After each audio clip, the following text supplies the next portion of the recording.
Yo, what's up? I'm Travis Barker. You are at my studio. Welcome.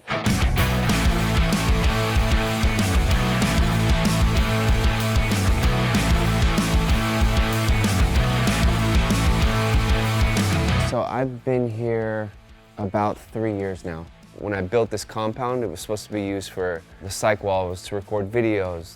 We'd practice in Studio A live room. We'd record our albums here. Yeah, every time we get ready for a tour, we're here for like a week and a half, practicing every day. And I really love the vibe of the studio to just be really plain. So there's always kind of a clean palette and you're not too influenced by anything you see on the wall. Especially in the writing rooms, I don't like anything on the wall. But out here, it's a little more fun. You know, you come out here and like ping pong wars or, you know, play basketball. I love BMX bikes. It's my childhood. I grew up skateboarding and riding BMX bikes. I have a bunch of SE 26s, 29 inchers. I've just kind of collected over the years. Yeah, the fuck sign is the flaming fuck sign that was on many Blink tours. Around the time we thought it was so funny, everyone would have these elaborate production pieces going out with them, and all we had was a fuck sign that lit on fire. But it worked. It did its job. The way Blink albums were written, it's a different style of production than what happens now. The songs would be written, we would just go in and record with them. How can we make them sound as good as possible? Well, let's record at Conway, and let's make sure we have the best room. Make sure you have the drum doctor there. Trav, you're gonna come in and you're gonna record all your drums in one day for the entire album. That's how it'd go. And then I'd usually be like, okay, you guys, see you in 3 months. And Mark and Tom would stay there for 3 months and record guitars and vocals. Yeah, at the time I was like new to the band. And if I had an opportunity, it'd be like, yo, the Vandals want you to tour with them. I'm going on tour with the Vandals. This is cool, you know? Obviously with their blessing, because they'd be like, we're gonna mess around with guitar stuff for a long time. You know, I did spend some time with Jerry and I saw the genius of Jerry. Once in a while he'd be like, Trav, these songs, there's no bridge, play a bridge. I'd be like, okay. I think that's what kind of made me start thinking like that. Just make up a part. So I'd either go to a cadence or a march, or Tom would be like, do one of those weird beats. And the weird beat is like a Latin beat, basically. You know, something with like some offbeat snares and some cool stuff on the toms or different sound sources. When I was there for some guitar stuff, he'd be like, you can play better than that. Like, play it right. Like, you can think of a better part than that. You can beat it, you know? Like, seeing him do that kind of stuff was really helpful, because me telling you, I think you can come up with a better part. Depending on who you are, your ego's crushed. So you have to be really careful with your choice of words, and he was very good about that, like making sure everyone's ideas were heard and challenge everyone to play as good as they could. I got to see Jerry's calmness in the studio, and I got to see his attention he paid to like tones and drum sounds, knowing if it's the right snare or if the right ride cymbal. I think that's where I first cued in on that. I don't take quite as long as Jerry did with drums. You know, he would spend more time getting drum sounds than it would take me to record the entire album. But I understood it. And like I said, that's why I pay attention to if I'm using the right snare drum, if the kit sounds right, if the ride cymbal is right. This is part of my collection of snare drums. Everything from like Black Beauties to old Slingerlands to some of the best OCDP snare drums. This Sonar snare drum, it's just, yeah, so cool. You are not losing in a war with this one, you know what I mean?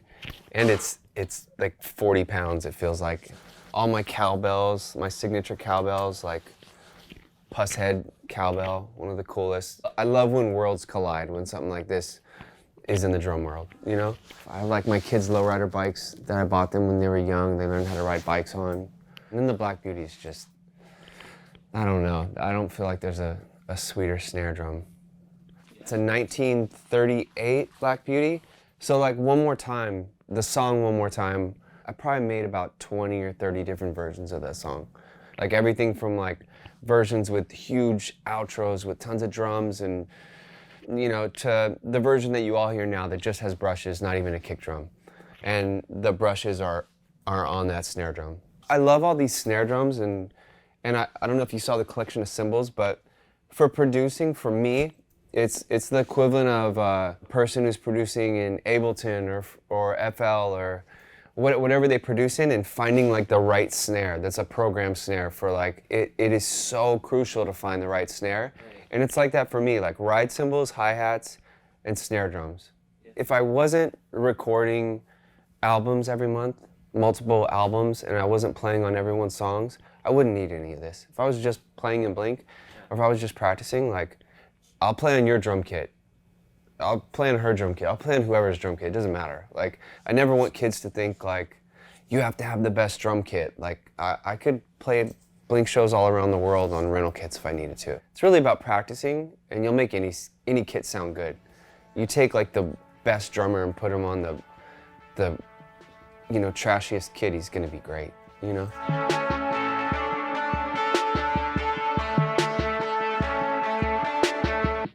Probably 80% of the time I will pick a sample just to stack underneath the drums. Like we did that on Enema, we did that on a bunch of records. As I like pick a snare drum, I also have to pick a sample that's gonna be correct for that snare drum or those toms. And then there's some stuff like Can't Go Back on the deluxe version of One More Time.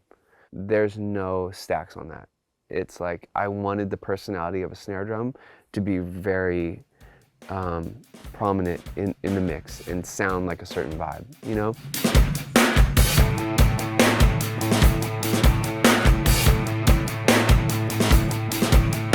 Please don't bring me back to reality. Because also, if you rely too much on stacks, why are you even changing snare drums? Why are you setting up different kits? A different snare drum with the same stack you always use will sound different, you know, if you balance it right.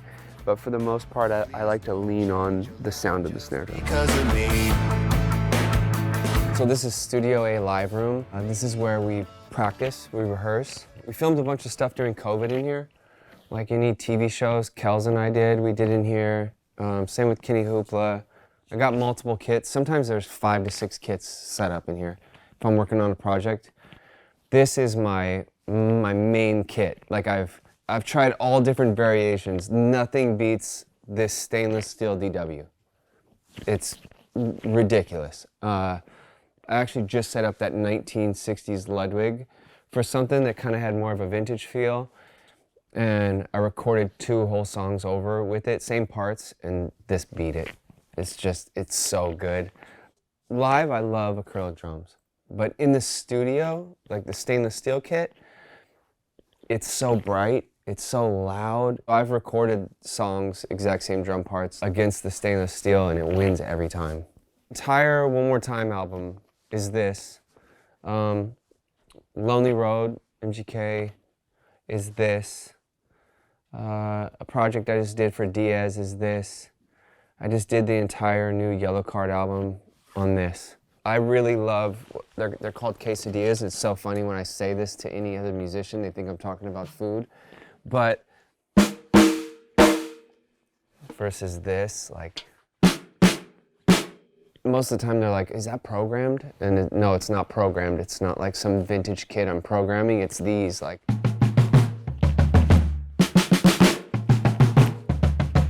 Like, it just sounds so good. And I don't, there's times where I'm like, oh, I should take them off, and I'll do it, and I'll take them off, and then I'll play it again, and I'll record it with these, and I always pick with them. The drums sound dry, and they sound like quick, and they don't take up too much space, and there's not a bunch of ringy, you know, drums that you don't want, like overtones. This kit is just incredible. Yeah, it has like the biggest snare drum I have on any kit here. The kick is just massive. In this room,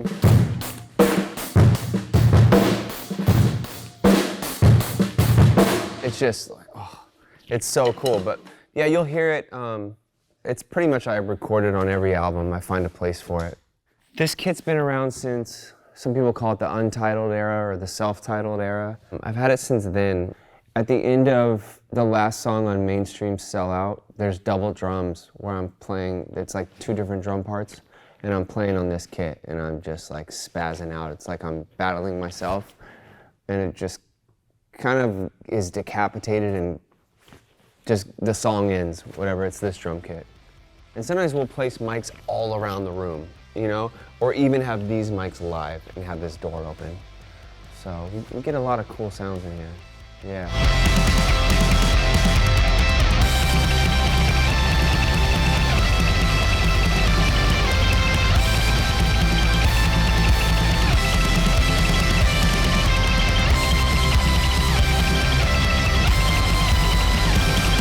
I feel like the best preparation for any studio session is no preparation. They're all different. You can't predict what it's gonna be like. If I go in the studio and I'm like, I'm getting in with you, I think I know what you wanna do, and I put together some music that sounds like you 2 years ago, it's not fire. Like it's terrible, you know?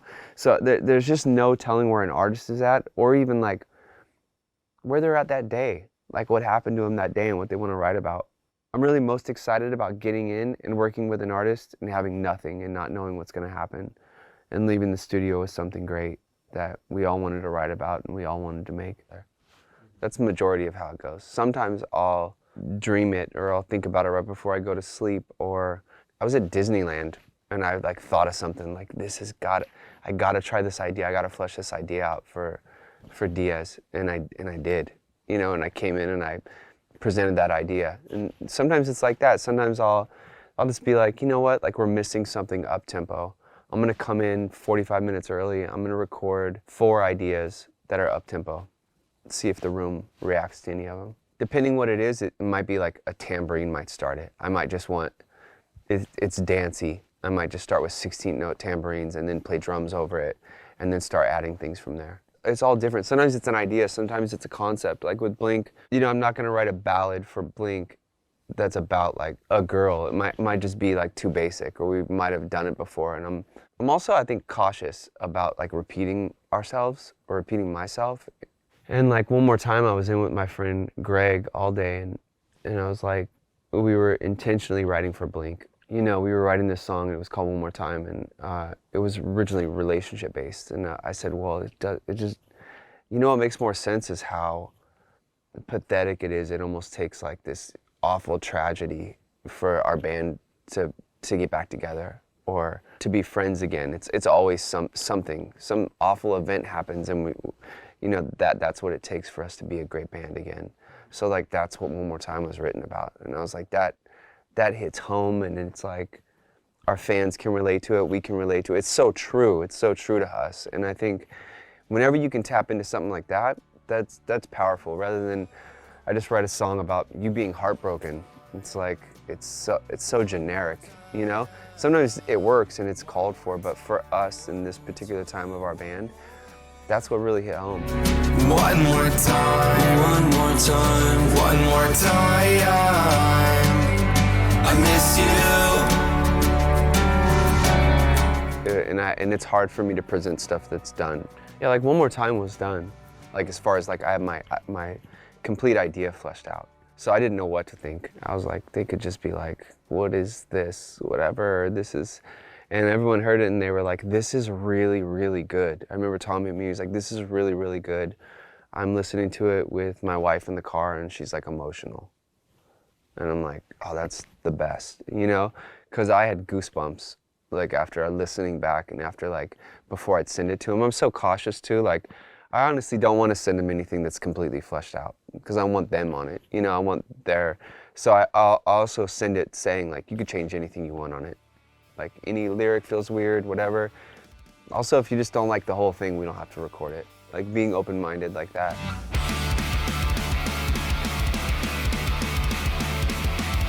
Yeah, so this is the control room for Studio A. This is where 99% of the recording goes on here.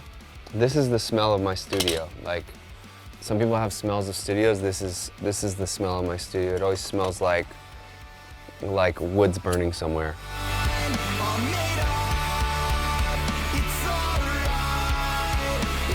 So I had a 70s Neve before, and it was awesome. We recorded like Plus 44, Neighborhoods, some of the demos from Boxcar.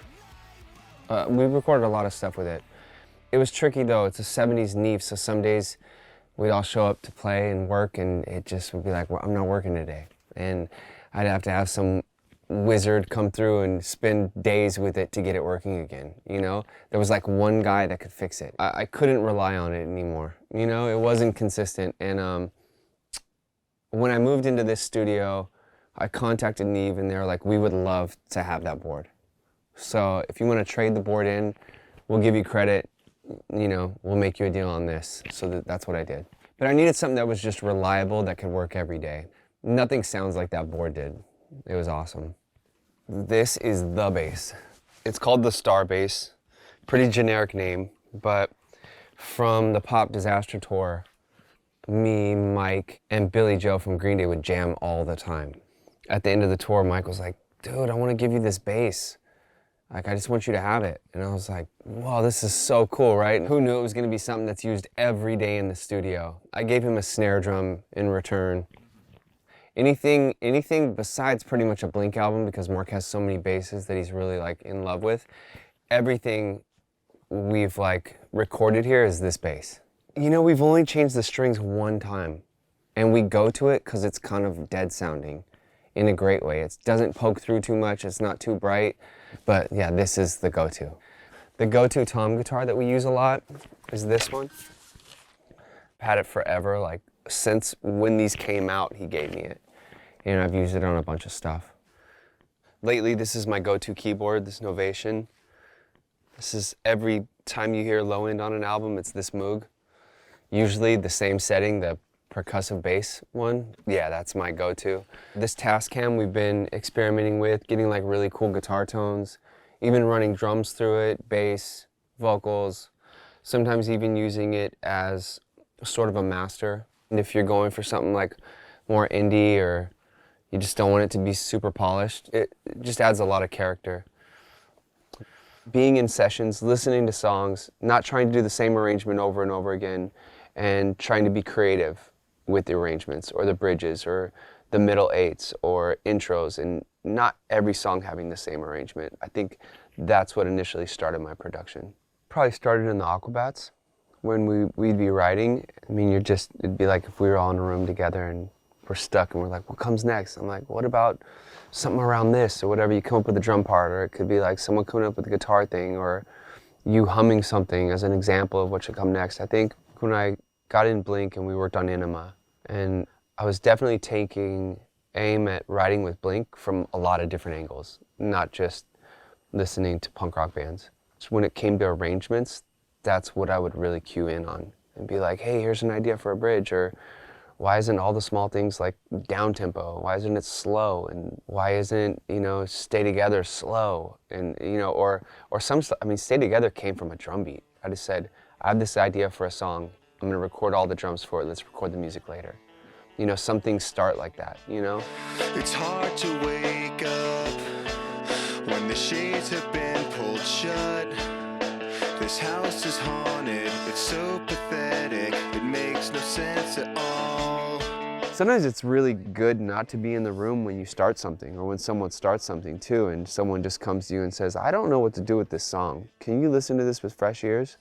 That's probably my favorite thing that I get to be a part of. Sometimes you can have like a really good, fresh take on those songs. Your ears aren't tired, you haven't heard all the arrangements someone's tried, or all the weird chords that we've picked, you know what I mean?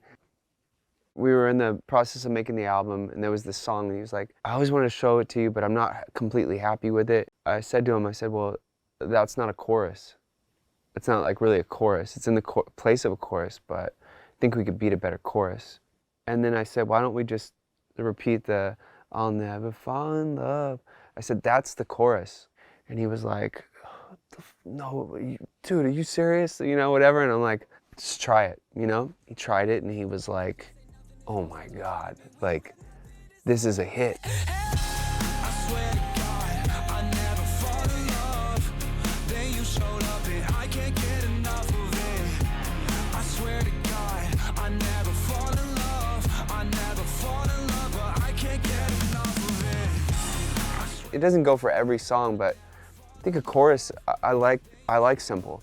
I like something that's repetitive. I like something that I can sing along to, even if I'm not a big fan of your music and I go to your concert and It's just catchy. And then it was also production. It was like, it was sort of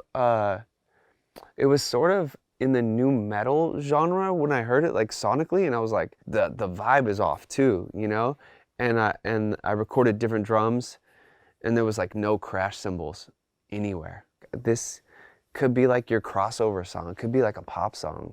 And that's what you want to do, right? You want to have a big song. I'm like, why don't we prep it like it's a big song? So he just trusted me. Didn't trust me right away. It got all the way to the point where we were putting the album together and it wasn't going to be in the lineup. And I was like, Kels, you got to put this song on the album. And I think Janik at Interscope was like, Kels, that's the song. And then we put it out and it's like the biggest song on the album. It goes like, it's on pop radio. It does all the things. I wasn't there being like, this is going to be the biggest song, but I'm like, I got a feeling about this one. Like, you never know. You know, I leave here all the time and I'm like, this song's going to be so good in my head. Like, this song's going to be massive. Like, who knew? But yeah, like the song that almost didn't make the record, that had a different chorus, it was a different tempo, it was different production, was the biggest song on our album.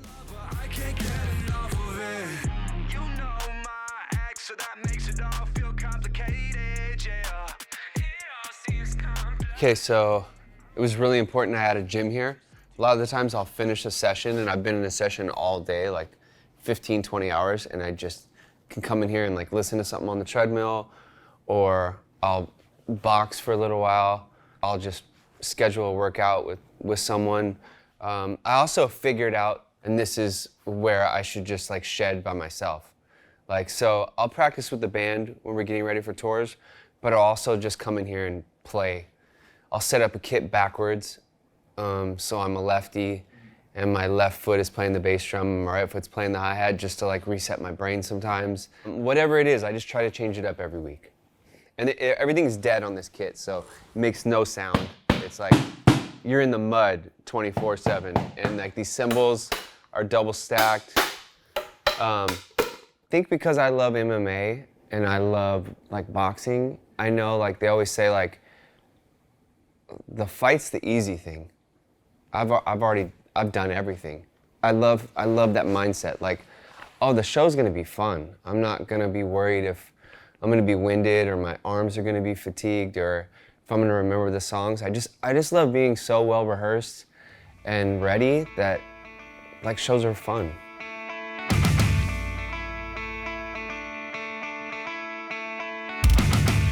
You know, I've recorded, I've written on the record, I've done all of like the pre-production where I like listen to everything soloed. I listen to every bass track soloed.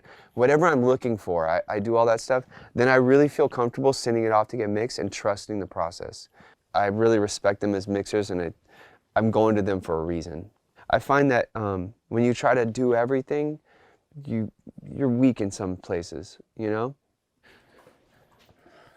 So this is Studio B. A lot of the times if we're working in Studio A and we're recording live instruments and we already have a track, someone could be in here writing or recording their vocals. I even have some people who love recording their own vocals. There's a bunch of great guitars in here. Love the Tom Starcaster. So we use the OG one a lot, like the brown one. We use it all the time. It's like one of my favorite like go-tos.